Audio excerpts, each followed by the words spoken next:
सभी को जय महाराज जी की। गुरु प्यारे साधकों, प्रतिदिन सुबह संस्थान के सभी आश्रमों में और गुरु महाराज जी के गृहस्थ शिष्यों के घरों में नमन प्रार्थना का गायन होता है। जी हाँ, वही प्रार्थना जो अक्सर हम आश्रम में सुना करते हैं। कौन से वाली? मेरे सतगुरु तेरे पथ पर हम सदा चलते रहें, प्रेम आपस में करें और सबके संग मिल कर रहें। जी हाँ, हाथ जोड़कर आंखें मूंद कर पूरी भावना के साथ हम महाराज श्री के स्वरूप के आगे नमन को गाते हैं। क्या इतना ही काफ़ी है? इस आज्ञा के पीछे गुरु महाराज जी का एक गहरा चिंतन है। वे अपेक्षा रखते हैं कि उनके शिष्य नमन को न केवल कंठस्थ ही नहीं बल्कि अपनी आदतों में भी लेकर आएं। नमन के बोलों पर अपने मुख पर ही नहीं सजाएंगे बल्कि अपने आचरण में भी उतारेंगे। इसीलिए प्रयास करें कि हमारा हर वचन, कर्म, चरित्र, व्यवहार नमन से प्रेरित हो। हर रोज सुबह हम केवल नमन के शब्दों को महाराज श्री के चरणों में अर्पित ना करें बल्कि अपने संपूर्ण जीवन को नमन के सांचे में डालकर महाराज जी को समर्पित करें। इस लेख में हम पंक्ति दर पंक्ति नमन की व्याख्या करेंगे। यह व्याख्या कोरे शब्दों से नहीं अपितु जीवन के उदाहरणों से होगी। आपके समक्ष गुरु भाई बहनों के जीवन के अनुभव रखे जाएंगे जिनमें उन्होंने नमन को जिया है, उसे अपने आचरण में उतारा है। जी हाँ, साधक के जीवन में नमन कैसे उतरता है, तो आज हम इन दिव्य अनुभवों के माध्यम से श्रवण करेंगे। आप चित्त और मन लगाकर इन अनुभवों की श्रृंखला को जरूर श्रवण करना। तो चलिए स्टार्ट करते हैं। नमन की पहली लाइन श्रवण करते हैं और उनके सरलार्थ को भी समझते हैं। मेरे सतगुरु तेरे पथ पर हम सदा चलते रहें। एक बार यूपी के एक गांव में सत्संग करने की सेवा लगी और यह जो अनुभव है यह है स्वामी हरिदासानंद जी का। वह कहते हैं कि एक बार यूपी के एक गांव में सत्संग करने की मेरी सेवा लगी। मेरे साथ जो स्वामी थे वह और 2 सेवादार भी थे। तब मई का महीना था। भयंकर गर्मी पड़ रही थी। सूरज आग उगल रहा था। जब हम गांव में पहुंचे तो जिन लोगों ने सत्संग बुक कराया था उन्होंने हमें ठहरने के लिए कमरा दे दिया, बल्कि सुविधा वही, उसमें न पंखा था, न ही कूलर, न ही शीतल जल का मटका।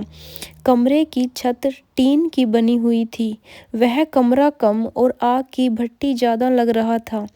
हमने कुछ घंटों तक तो उस कमरे के ऊंचे तापमान में अपने आप को तपाया, पर फिर हमने यह एहसास किया कि इस तप से कोई लाभ नहीं होने वाला बल्कि नुकसान हो जाएगा, कि हम जिस सेवा को करने के लिए आए हैं वह भी करने की स्थिति में नहीं रहेंगे।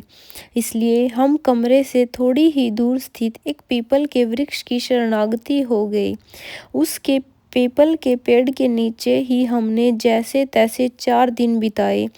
दिन में सूर्य देवता हमारी परीक्षा लेते थे और रात को मच्छरों ने हमें इतनी अच्छी तरह काटा कि भोजन के अभाव में भी हम मोटे दिखने लग गए थे और हमारा सारा शरीर उनके कांटों से सूज सा गया था। इतना ही नहीं, सत्संग करना भी एक चुनौती था। गांव वालों ने सत्संग के लिए हम प्रचारकों को बुला तो लिया था, पर सत्संग कार्यक्रम की तैयारी करने का ना तो उनके पास समय था और ना ही प्रशिक्षण।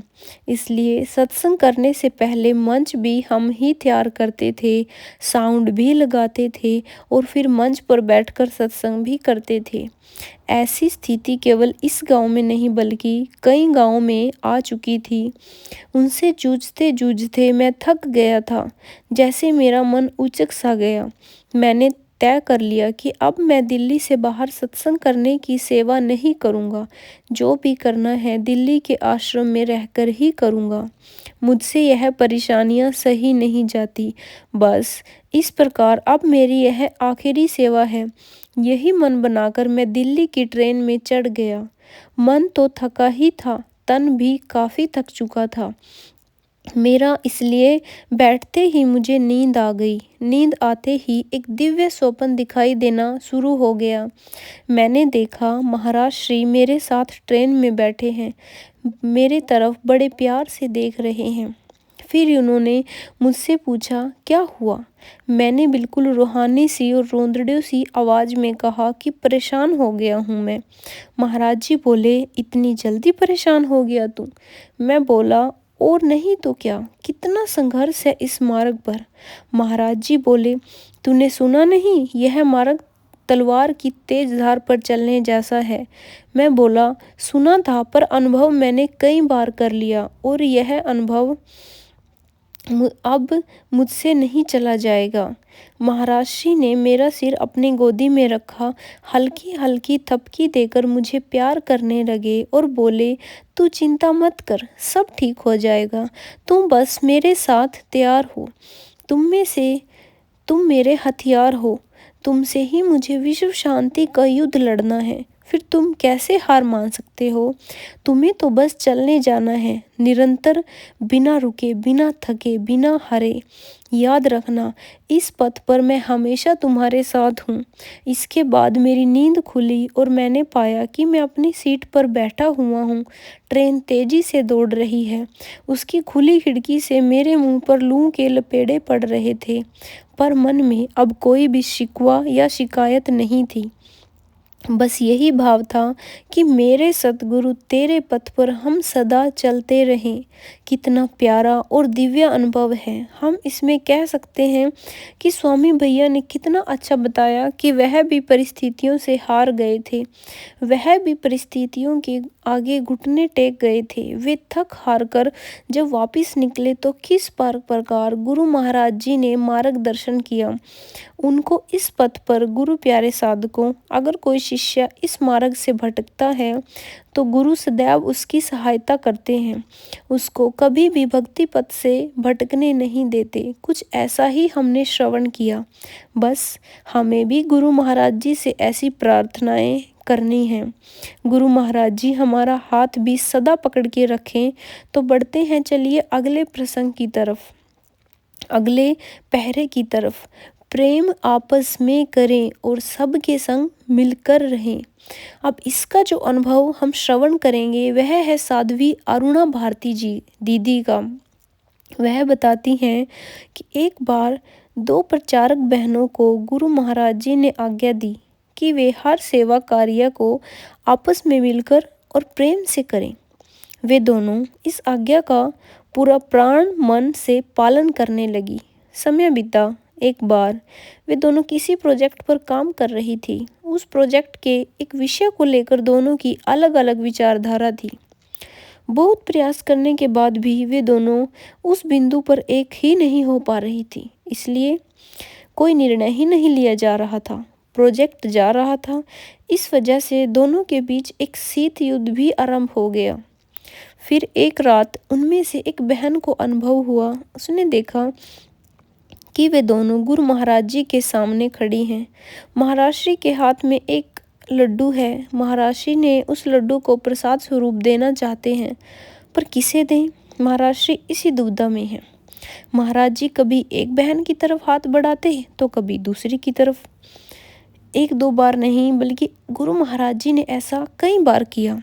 गुरु महाराज जी को यूं कसमकस में देख दोनों बहनों को एक युक्ति सूझी। पहली बहन ने अपना दायां हाथ बढ़ाया और दूसरी बहन ने अपना बायां। फिर दोनों ने अपने यह हाथ एक दूसरे के साथ सटा दिए, यानी पहली बहन के दाएं और दूसरी बहन के बाएं हाथ से एक दूसरे के साथ मिलाकर अंजलि बना ली। गुरु महाराज जी इस अंजलि को देखकर बहुत प्रसन्न हुए और उन्होंने उस अंजलि के बीचों बीच प्रसाद रख दिया। उन्हीं दिनों दूसरी बहन को भी एक दिव्य अनुभव हुआ। उसने देखा कि उनमें से एक बहन ने सफ़ेद तो दूसरे ने काले रंग के कपड़े पहने हुए थे। उनके सामने लोहे का एक बहुत बड़ा सा दरवाजा है, शीश पर सांकल लगी हुई है। उस दरवाजे को खोलकर ही वे आगे बढ़ सकती हैं। इतने में महाराज श्री वहां से गुजर रहे थे और दोनों के सफेद और काले वस्त्रों की ओर संकेत करके बोले कि दोनों ने जेबरा बनकर रहना है। जेबरा, तुमने कभी जेबरे को गौर से देखा है? उसके सफेद शरीर पर काली और सफेद धारियां कैसे एक दूसरे में गुथी हुई होती हैं, कोई भी उन्हें अलग नहीं कर सकता। ठीक ऐसे भी तुम्हें मेल मिलाप के साथ गूंद कर सेवा करनी है। जब तुम दोनों एक दूसरे के साथ मिलकर चलोगे, प्रेम से रहोगे, तभी बड़ी से बड़ी रुकावट को लोहा ले सकोगे, अन्यथा नहीं। इतना कहकर गुरु महाराज जी अदृश्य हो गए। दोनों बहनों ने मिलकर एक साथ अपने हाथ आगे बढ़ाए, उस द्वार की संकल खोल दी और इन अनुभवों के बाद दोनों बहनों को स्मरण हो आया कि महाराज श्री ने कहा कि वे हर कार्य मिलकर कर सकते हैं। दुविधा जो की तो खड़ी थी, पर किसके पक्ष को स्वीकारा जाए। दोनों को ही अपना पक्ष मिशन के लिए ज़्यादा हितकर लग रहा था। तब उन्होंने महाराज श्री को फ़ोन किया और अपनी समस्या रखी। गुरु महाराज जी ने बड़े ध्यान से सारी बात सुनी और फिर कहा कि जब भी कोई किसी संकट में पड़ जाए तो सदा अपनी आत्मा की आवाज़ को सुनो, क्योंकि यह मन और बुद्धि है जो अलग अलग विचारों को जन्म देती है, परंतु आत्मा में कोई द्वेष भाव नहीं होता। सभी की आत्मा से एक ही विचार उठता है। इसलिए यह दोनों अपनी आत्मा की आवाज़ सुनेंगी तो एक ही निर्णय पर पहुंचेंगी। दोनों ने गुरु महाराज जी की बात का पालन किया और समस्या चुटकियों में सुलझ गई और एक बार फिर से प्रेम पूर्वक सेवा में जुट गई। कि एक साधक के जीवन में गुरु किस प्रकार क्या बदलाव कर सकता है, हमें यह सीख देता है। किस प्रकार हमें विवेक बुद्धि देता है, यह अनुभव हमें बताता है। चलिए अगले प्रसंग को भी श्रवण करते हैं। अगली जो लाइन है वह यह है कि धर्म के पथ पर चलें तो धरा स्वर्ग बन जाए। कष्ट फिर क्या अगर प्रेम से हमारा मन भरा हो। होली का महोत्सव था। गुरु महाराज जी सभी पर सतरंगों की वर्षा कर रहे थे। तभी एकाएक मेरे मन से एक ना उठी, मन से नहीं गहराइयों से उठी।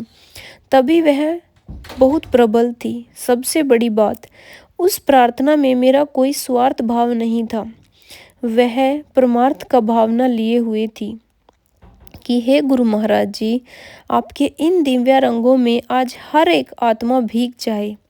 यहाँ आए सभी लोग केवल अपने तन पर ही नहीं, अपनी आत्मा पर आपके दिव्य रंग लेकर आए। उन्होंने भक्ति के ऐसे रंग में रंग दो कि दुनिया का कोई भी रंग उन पर ना चढ़े। वे भक्ति मार्ग पर चलते हुए अपने जीवन के लक्ष्य परमात्मा को पालें। जब तक होली का प्रोग्राम चला तब तक प्रार्थना निरंतर मेरे मन में उठती रही। कार्यक्रम समाप्त होने के बाद सभी अपनी सेवाओं में लग गए। मैं भी व्यस्त हो गई, पर अगले ही दिन किसी कारणवश मुझे गुरु महाराज जी के कक्ष में जाने का अवसर मिला। मैंने जैसे गुरु महाराज श्री के चरणों में प्रणाम किया और प्रणाम करके सिर उठाया, मुझे महाराज जी की आंखों में एक अलग सी चमक दिखाई दी। मैंने अपने लिए यह चमक पहले कभी नहीं देखी थी। शायद यह गर्व की चमक थी। महाराज श्री ने अथक प्रेम अपनी आवाज़ में भरकर मुझसे पूछा, बेटा कल तू क्या प्रार्थना कर रही थी? मैं सोच में पड़ गई। महाराज जी दोबारा प्रश्न दोहराया। महाराज जी ने अर्थात अपनी आवाज़ में भरकर प्रेम मुझसे पूछा, बेटा कल तू क्या प्रार्थना कर रही थी? मैं सोच में पड़ गई। महाराज जी ने दोबारा प्रश्न दोहरा दिया, बता ना कल तू क्या प्रार्थना कर रही थी? तब मुझे वह प्रार्थना याद आई और मैंने महाराज जी को बता दी। उसे सुनते ही महाराज जी ने सोफे के दाएं बाएं हाथ रखे और बड़े जोर से बोले, हाँ बिल्कुल सही, तुम सबकी यही प्रार्थना उठनी चाहिए।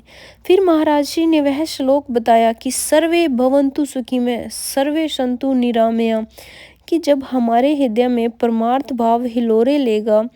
महाराज जी बोले कि जब तुम्हारे हृदय में परमार्थ का भाव हिलोरे लेगा, जब दूसरों के कष्ट से तुम्हारी आंखें नम होने लगेंगी, तब ही सच समझना कि तुम धर्म के पथ पर आगे बढ़ रहे हो, और इस धर्म पथ पर चलकर ही धरा पर स्वर्ग उतारा जा सकता है, जो तुम सब ज्ञानियों ने कर दिखाना है। यही हमारी तुमसे आशा है।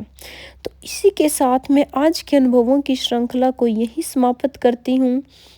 मिलते हैं कल, फिर एक इसको आगे श्रवण करेंगे। सो बोलिए श्री सद्गुरुदेव महाराज जी की जय, साचे दरबार की जय, आशु पिता महाराज की जय।